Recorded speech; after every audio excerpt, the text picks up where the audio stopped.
The Big Picture, an official television report of the United States Army, produced for the armed forces and the American people.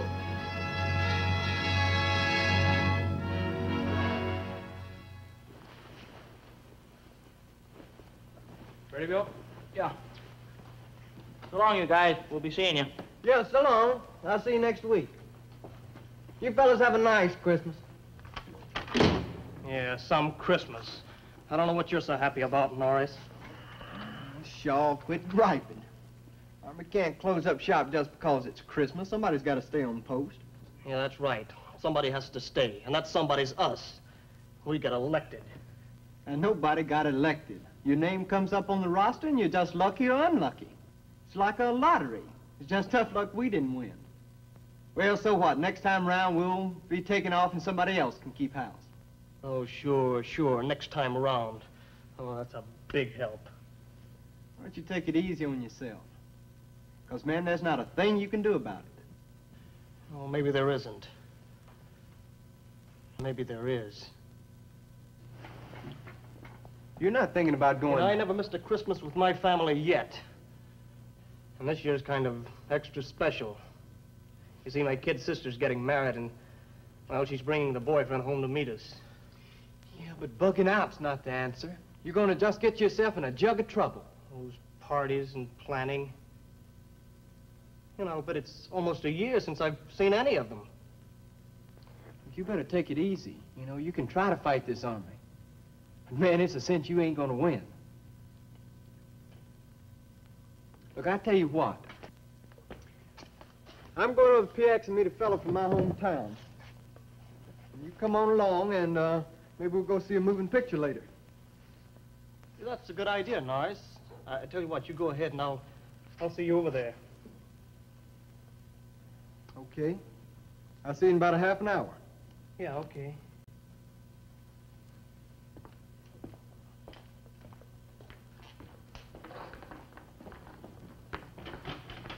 Hi, Sarge. Hi.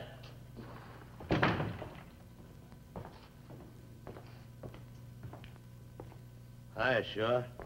Oh, hello, Sarge. Looks like the old homestead's really emptying.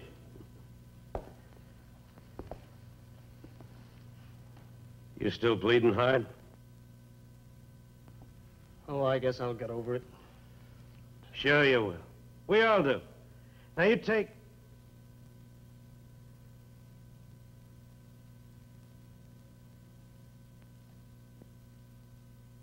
Checking your socks, huh? Well, that's one way to kill time. Yeah, I suppose it is. Looks like you, Norris, and me are stuck. The only ones left in the barracks. Well, we'll have Christmas together. He'll put on a special feed in the mess hall. Of course, it won't be as much fun as being home, but then... Well, those are the breaks. Yeah, bad breaks. Could be a lot worse. You take the real job of soldiering. That can cost you a lot more than a chance to be home at Christmas. Much more. The people who start wars, well, they're not too sentimental about that kind of thing. Yes, the soldier's job can exact a much greater price. It's interesting to note that some of our country's most critical hours have occurred just when the soldier's thoughts have turned to home and to those personal ties from which he has been separated.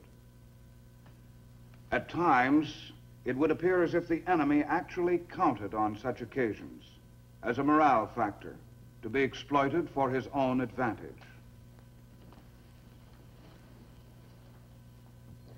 Our Sergeant Brooks will tell us something about the American fighting man in just such circumstances.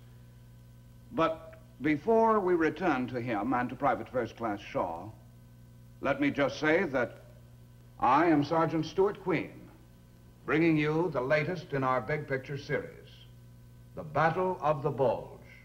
Real nice flags began to pop up around town. And being polite, we broke out one of our own.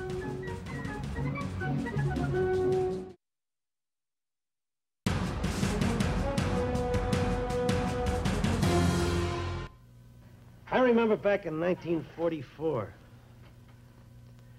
You might say I was lucky. Made it home for Christmas first 2 years I was in the service. Then I was shipped out. We were in a man-sized war.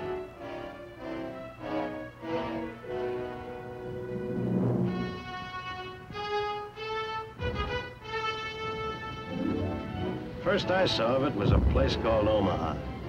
And I don't mean Nebraska. It was a beach off Normandy.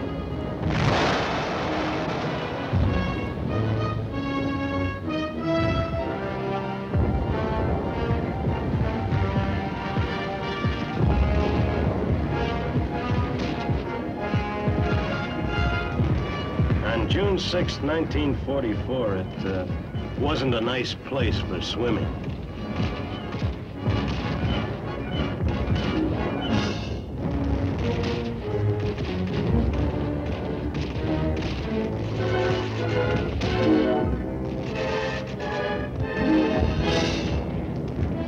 After that, the days kind of get telescoped.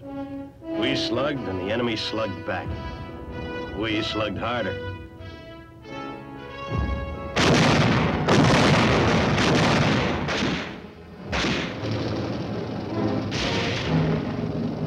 Then there was San Lo, the worst.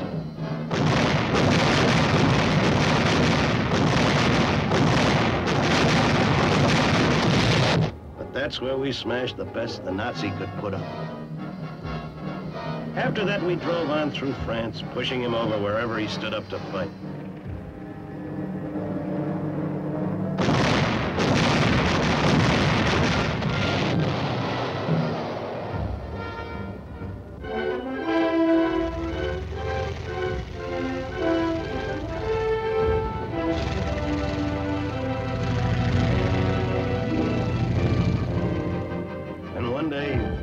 Just how far that battling had taken us. It was August 25th.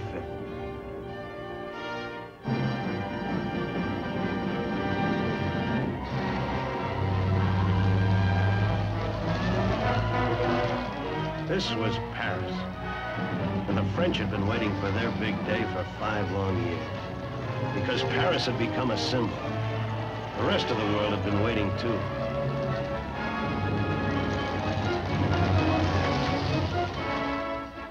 We were there, of course. One whole division, all spruced up.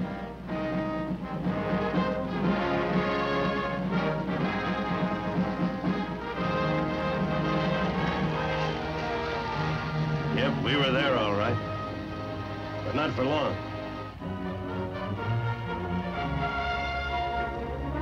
We marched through Paris and right out again. You see, we had an appointment to keep. We kept it.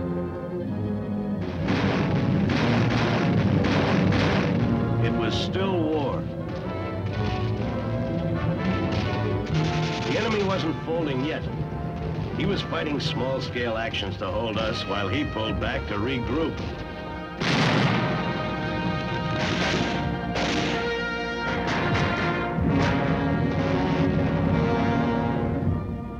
Whole batches were willing to do their regrouping in our POW cages. Between scraps, we were still getting the Paris treatment.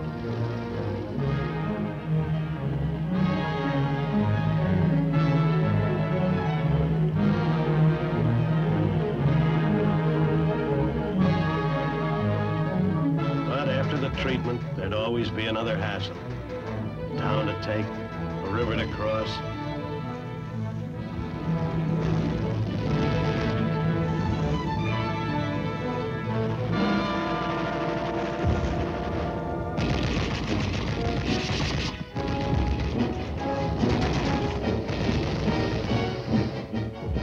Our rivers and took our town. Now we were moving into Belgium, Luxembourg. Germany was to be next. We were moving so fast that the rumor machine started grinding out that old line. Home for Christmas. It made no sense, but men will believe anything they want to believe. I said we were moving fast. You know what? We were moving too fast. Too fast for supply to keep up with us. We had only one port, Cherbourg. Manpower, ammo, gas, everything had to reach us from that distance. We needed the great Belgian port of Antwerp. But the Nazi knew that, too, and held on to it. The war had just about destroyed France's railroads and rolling stock. And so from Cherbourg and even those Normandy beaches where we'd landed, trucks had to haul everything we needed. Top-rank planning had figured on an October offensive, but the supply problem was going to delay that final knockout punch. It was beyond Antwerp we got our first setback. An airborne attack that was going to outflank the enemy and take us right into central Germany was stopped cold. Nijmegen ended talk about a quick finish to the war. Nijmegen ended rumors about getting home for Christmas.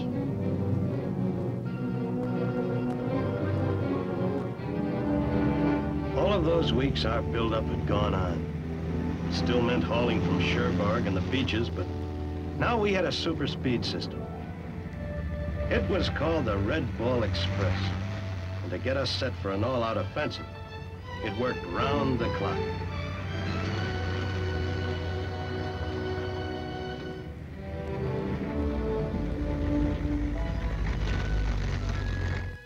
Then one day there was an unscheduled meeting at a place called Mons.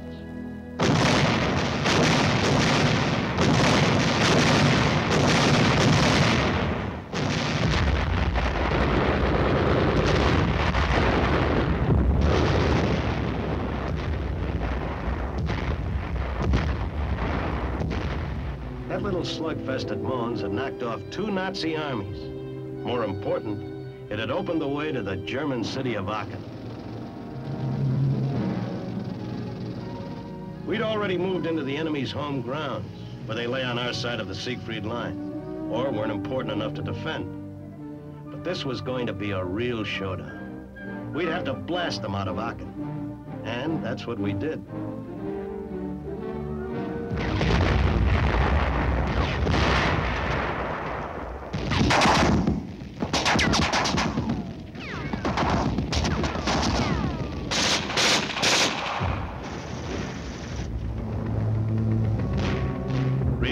Flags began to pop up around town. And being polite, we broke out one of our own.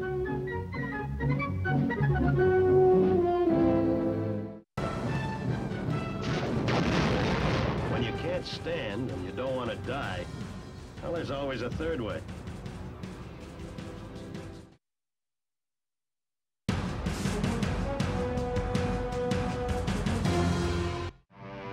The enemy orders called for a stand or die fight against the foreign invaders.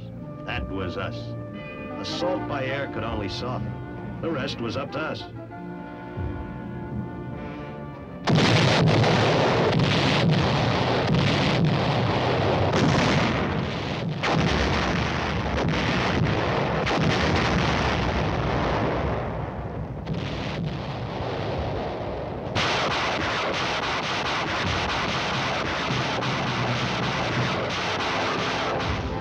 Was rougher than we'd figured.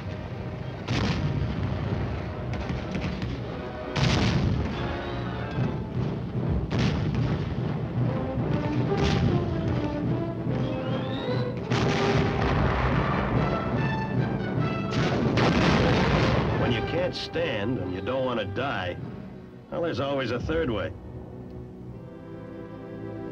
Now we went after our biggest target so far, the fortress city of Metz.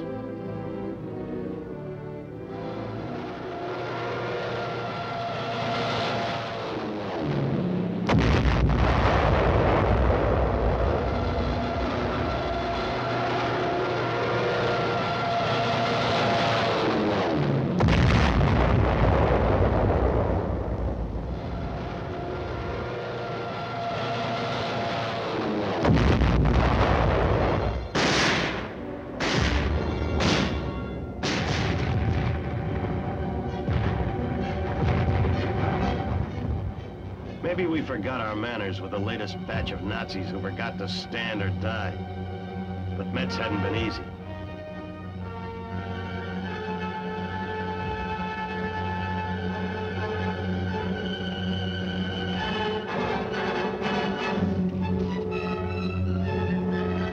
nothing was going to be easy anywhere along our lines. But the Nazi Wehrmacht was tough.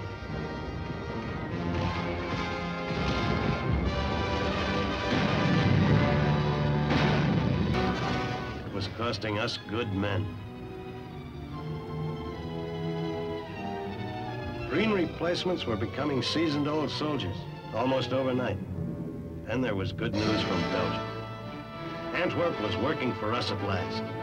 The enemy had been knocked out of the skies and from the islands surrounding the big port. Shortages of ammo, gas, equipment weren't going to limit our movements again.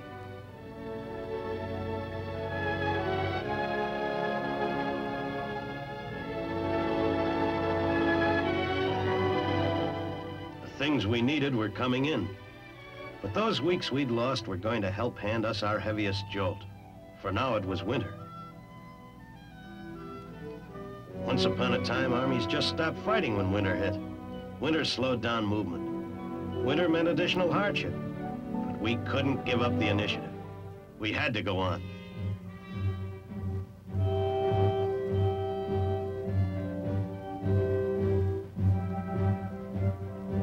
The Nazi had been counting on winter weather, and he knew just where he could make it pay off. In the middle of our lines, stretching about 85 miles, was the Ardennes Forest. To its north, we had 2 divisions. There were 2 more in the south.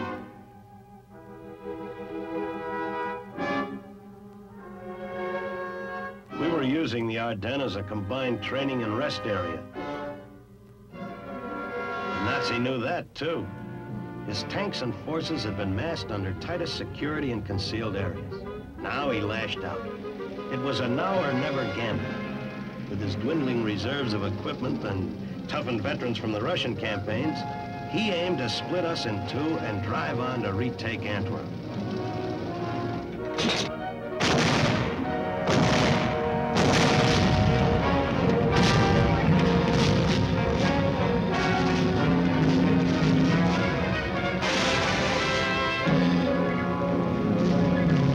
He caught us off balance, and we paid for it.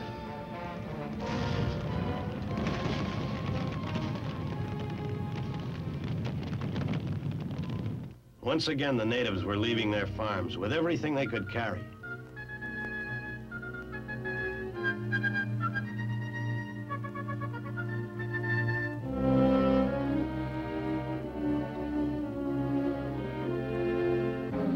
The Nazi planning didn't include rations. They were that desperate. They'd live off the land till they could stock up from our warehouses at Liège and Rheims. That's where he headed, punching a bulge into our thinly held line.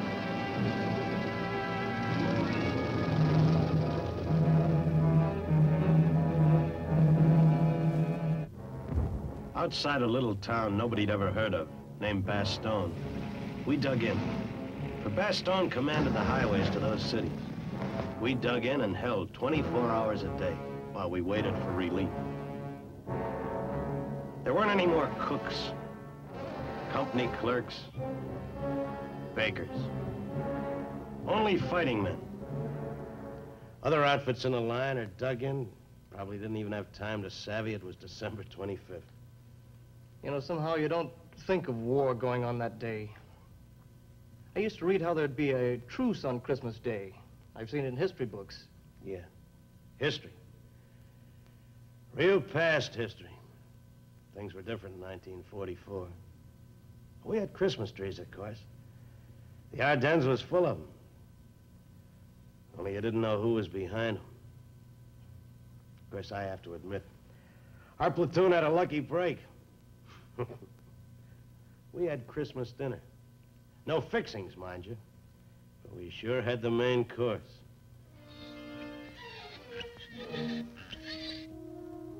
Maybe a few managed some holiday spirit. But for most of us, it was just another day on the job. A soldier's job. The job was going to get tougher. And so was the weather.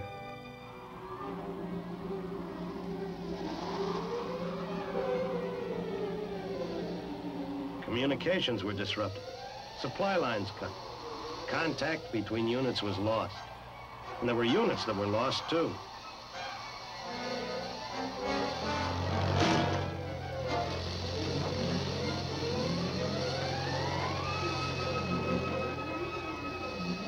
There was no telling where the enemy had been or where he was going to be. He'd even infiltrated with specially trained fighters. They wore our uniform and spoke our language. So we asked trick questions. Who won the World Series? What was Betty Grable's last film? That did it. And because they were spies, did for them too. The weather had been on the enemy's side, but time was on ours, so we held on. Then one beautiful day, never mind the weather, a whole armored division from 3rd Army broke through to relieve us.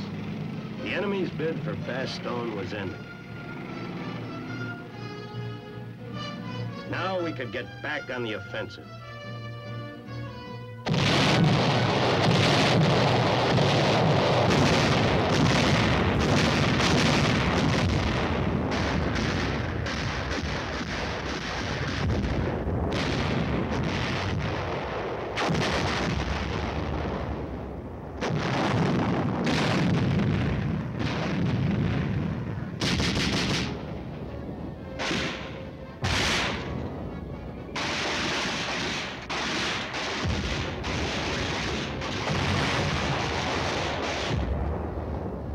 He could still hit us for losses, but the steam was gone from his counterpunch. He could delay us, but that's all. The Bulge was shrinking fast.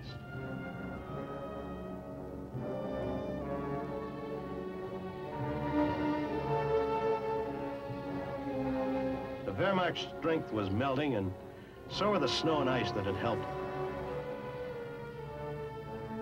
Thaws could slow us down, but the break in weather brought another kind of break.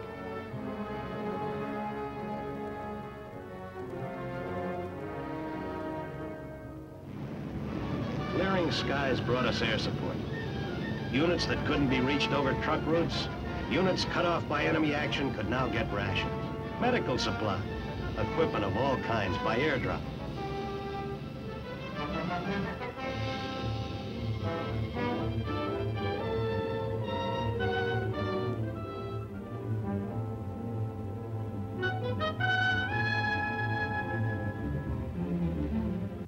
More important, air action could help us smash resistance and help pitch the Nazi back onto his own soil.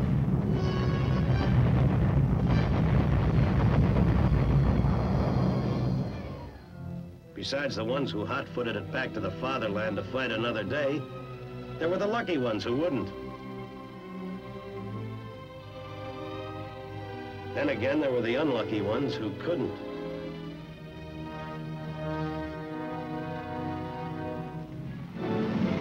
What about us? Well, we'd won our battle. The Battle of the Bulge. And now we just get on with the job of soldiering. There'd be towns to take, we took. Then there'd be a river called the Rhine. We crossed it. That was the beginning of the end. Well, there was more fighting, of course. Hard fighting. But now there wasn't any question about how it'd end. That was the holiday season for soldiers, 1944. Next Christmas, we'd be spending at home. Those of us who made it. Yeah, I was just thinking about the others. The breaks again. But then nobody ever figured soldiering was an easy job. Let's see. You've been in the service for a little over a year, right? Closer to a year and a half. Nice record, too. It's a good thing to have, Shaw. Take a bad record. You can foul a man up whether he stays in or leaves. Records stick.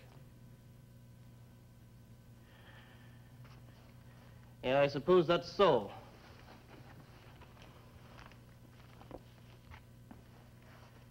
Well, Sarge, I suppose I better shove.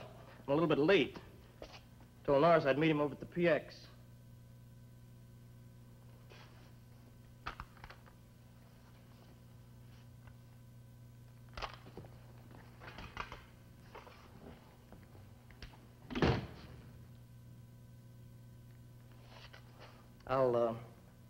I'll stow the rest of those things when I get back.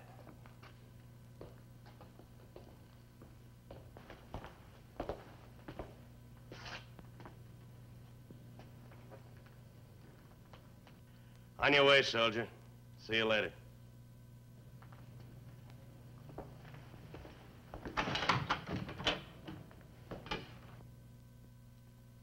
Cynics have often said that we Americans win our victories in spite of our ties to comfort, our longing, call it need, for home and loved ones.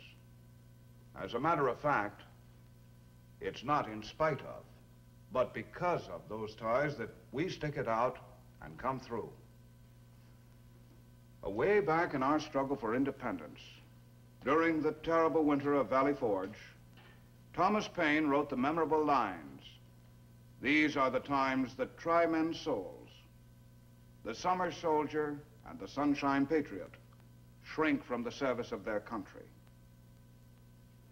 At Valley Forge, and down through the years to the Battle of the Bulge, and on later to Korea, the American soldier has proved himself to be a winter soldier. For that steadfastness and devotion to duty, an entire nation must be forever grateful. Now, this is Sergeant Stuart Queen, your host for The Big Picture. The Big Picture is an official television report for the armed forces and the American people.